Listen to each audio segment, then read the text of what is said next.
ईश्वर बाबा ने मुजफ्फरपुर से एक बार फिर से ये हुंकार भरी ये आह्वान किया कि जो भारत है वो हिंदू राष्ट्र बनेगा। साथ ही उन्होंने कहा कि सबका इसमें सहयोग चाहिए। इसके साथ साथ उन्होंने कहा कि बिहार आकर उन्हें अच्छा लगता है। ये भी उन्होंने कहा कि हम लगातार बार बार ये कहते आ रहे हैं कि अगर हमें फिर कोई जन्म मिले तो वो बिहार में ही हमारा जन्म हो। बागेश्वर बाबा ने क्या कुछ कहा है, आपको बयान सुनाते हैं।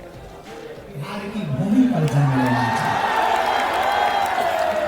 क्योंकि ये ज्ञान की माता की भूमि है, ये भक्ति की भूमि है। और बिहार हमारे जीवन में एक नया अध्याय लिखा। जब धर्म विरोधियों ने हमें बिहार में आने से रोका था, तब नौबतपुर तरेतपाली मठ में पूरे विश्व का रिकॉर्ड बना था। 12 लाख लोगों ने आकर के कथा को सुना था। हम बिहार का कर्जा नहीं चुका सकते, बिहार का कर्जा है हम पर। मुजफ्फरपुर वालों, आपकी श्रद्धा देखो, रात के 10 बज रहे हैं, गली गली रस्ते रस्ते में मेला लगा है। पंडाल के चारों तरफ पागल ही पागल दिखाई दे रहे। देखो ऊपर चढ़े, टेंटों पे चढ़े, देखो तो इधर जिगजैग पे चढ़े, चेहरे पर हंसी है, माथे पर तिलक है, माताओं में उन्माद है, युवाओं में जोश है, लेकिन जोश के साथ साथ कट्टर हिंदुत्व का होश भी भरा हुआ है। और मुजफ्फरपुर के पागलों, तुम मेरा साथ भर दो, हम तुम्हें हिंदू राष्ट्र देंगे। और देखिए, बागेश्वर बाबा ने न्यूज 18 से एक्सक्लूसिव बातचीत भी की और बातचीत के दौरान कहा कि कुछ गद्दार जो हैं वो देश में भी छिपे हुए हैं जिन पर मिसाइल गिराने की जरूरत है। इसके साथ साथ जातीय जनगणना के सवाल पर कहा कि उससे ज्यादा जरूरी है कि गरीबों की गणना की जाए, उनके बारे में पता लगाया जाए। धीरेन्द्र शास्त्री जी आध्यात्मिक गुरु हैं, उनकी अपनी मान्यताएं और अपनी सोच है। उनकी सोच राजनेता से अलग भी हो सकती है, हाँ, या समानता भी हो सकती है कि बाबा धीरेन्द्र शास्त्री ऐसे सनातन धर्म के आध्यात्मिक गुरु भी जनता का कल्याण और देश हित के बारे में सोचते हैं, जैसा भाजपा सोचती है।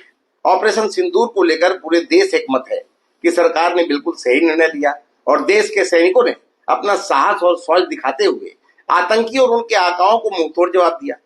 एक आध्यात्मिक गुरु यदि भारत को हिंदू राष्ट्र बनाने की मांग करते हैं तो वह उनके लिए स्वाभाविक है।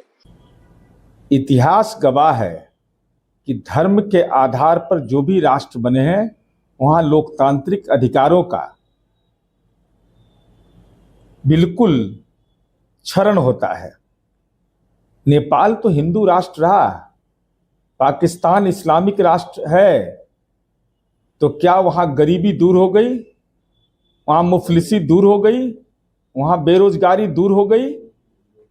तो धर्म को जीवन शैली और धर्म धारण करने का चीज है।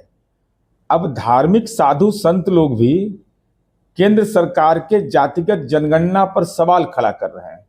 तो हमारा तो विनम्र अनुरोध होगा कि धार्मिक बातों से इतर हट करके संन्यास लेना चाहिए और राजनीतिक दल में शामिल होकर या राजनीतिक दल गठन करके अपनी भूमिका निर्वहन करना चाहिए। हमारे देश को बाबा जैसे लोगों का कमेंट की जरूरत नहीं है। हर देश का बच्चा बच्चा जानता है कि हमारे भारत के जो सैनिक हैं, वीर हैं, योद्धा हैं, शौर्य हैं, उनकी गाथा अपरंपार है। वो जब एक से एक गाथा उन्होंने लिख रखा है। और रही बात बिहार की, तो बाबा ये जान लीजिए, बिहार के लोग सामाजिक समरसता का एक मिसाल है। आप कितना भी अपने भाषण से या बातों से लोगों को अलग कर सकने की कोशिश करेंगे, लेकिन बिहार की जनता एकजुट रहेगी, यहाँ की सामाजिक समरसता बनी रहेगी। धीरेन्द्र शास्त्री यानी बीजेपी के ऐसे एजेंट जो चंदा वसूलने का धंधा करते हैं और उसी भिक्षा से अपना पालन पोषण करेंगे और बातें करेंगे राष्ट्रवाद का, बिहार देश की बेटियों के बारे में। अरे धीरेन्द्र शास्त्री जी, आपके मध्य प्रदेश के कैबिनेट मिनिस्टर तो सोफिया कुरैशी तक को नहीं छोड़े, पाकिस्तान से उनका कनेक्शन जोड़ दिए। हम सारे विपक्ष सेना के साथ हैं, सेना पे गर्व है, आपकी बोली पे भरोसा नहीं है धीरेन्द्र शास्त्री जी। आपका काम है प्रवचन करना, कीजिए। बागेश्वर बाबा ने कहा कि 1965 और 1971 वाला भारत नहीं है, ये नया भारत है जो घर में घुसकर मारता है। लेकिन अब ये 1971 का भारत नहीं बचा, 1965 का भारत नहीं है, ये 2025 का भारत है, घर में घुसकर के मारा। जब सिंदूर, अभी सिंदूर तो झांकी है, हल्दी मेहंदी बाकी है। जब सिंदूर इतना खतरनाक है कि काम हम घर में पता ही नहीं चल रहा पाकिस्तान वालों को क्या। लेकिन धन्य है भारत की आर्मी जिसके कारण हम सब सुरक्षित हैं। पर हिंदू एक बात तो समझनी पड़ेगी, अगर हम हिंदू एक नहीं होंगे, हम सब हिंदू एक नहीं होंगे तो एक दिन तुम्हारे घर में घुस करके ये मारेंगे। अगर इन्हें मुंह तोड़ जवाब देना है तो भारत को हिंदू राष्ट्र बनाना